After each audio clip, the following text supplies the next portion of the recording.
Welcome to section 5.2, solve inequalities using multiplication and division. This is going to be the same thing as in 5.1, except for now, instead of addition and subtraction, it's multiplication and division.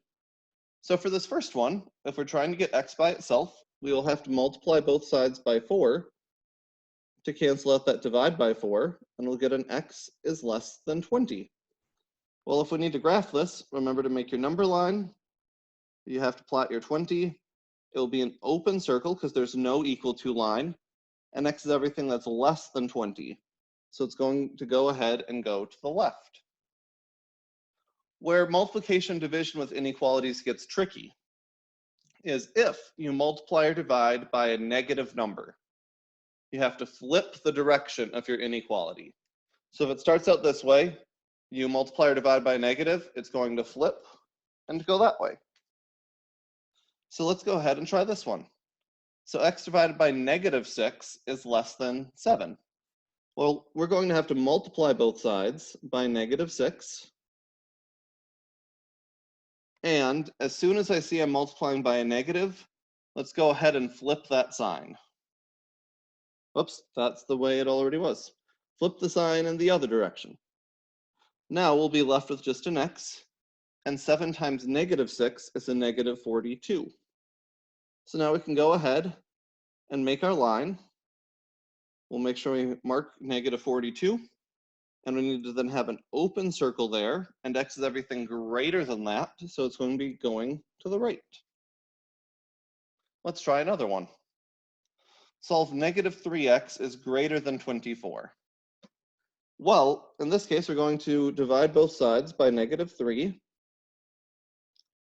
and x is going to be less than, because we have to flip the sign, because we're dividing by a negative. Have to flip the sign, and 24 divided by -3 is -8. So we can go ahead and graph this. And now at -8, we'll have an open circle, and x has to be less than that, so it will point to the left. The one exception to the flipping the direction of your inequality thing when you multiply or divide by a negative number is, let's say it was let's say it was a positive 3x is greater than -24. So in this case, we'll divide by 3.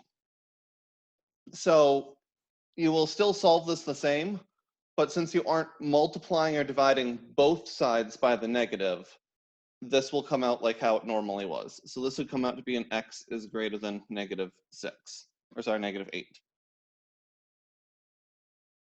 This confuses some people because they think, oh, there's a negative and I'm multiplying or dividing, have to flip it.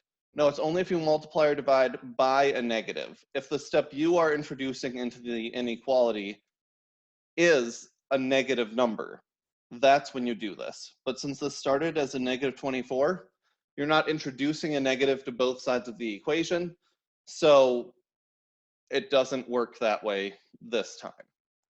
Wanted to make sure I at least made a note of that because I've had a number of students get that type of problem wrong quite a bit. So now for a word problem, and this will be the last question of the section. A student pilot plans to spend 80 hours on flight training to earn a private license. The student has $6,000 saved. What hourly rates can the student afford to pay? Well, we know that they need 80 hours times some amount per hour, let's just call that H, and that has to be less than or equal to the $6,000 they currently have saved. Otherwise, they can't afford it. Well, now they just have to divide both sides by 80. And what's left then is an H has to be less than or equal to 75. So as long as they charge $75 an hour or less, the student can afford to pay for this flight training. That's it for this section. So make sure you're paying attention when you multiply or divide by the negative to flip the direction of your signs. And other than that, if you've got questions, shoot me an email, and good luck.